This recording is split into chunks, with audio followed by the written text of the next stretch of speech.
Baking at home is a whole ton of fun. Don't overthink it. A sudden increase in the number of people baking has got grocery stores cleaned out of the basics. Flour, sugar, and chocolate chips can be hard to come by, but now yeast has become increasingly scarce in just the past 2 days, as more people cooped up at home try their hand at whipping up baked goods. All these shelves were full this morning when we opened at 9 o'clock. Gordon Harskamp has run the Mundy Park Bakery with his wife for over 30 years. He says, don't fret, there are still lots of things you can make that don't require yeast. Irish soda bread doesn't need yeast, and there's all sorts of recipes for it online.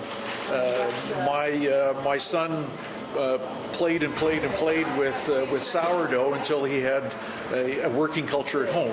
There's a couple of really off the edge kind of cookies that do have a little bit of yeast in them, but it's not products that you normally see.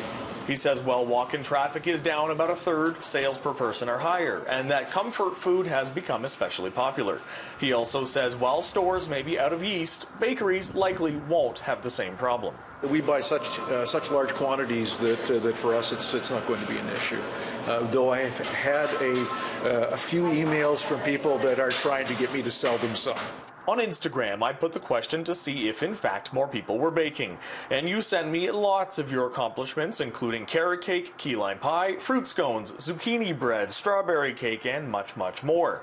Meanwhile, this tweet from Sudeep Agrawala, a biological engineer out of Boston, is getting lots of love. He details how we can make our own yeast at home using dried fruit, water, and flour in a jar. What yeast do is they sit on the outside of the fruit and they love to eat sugar.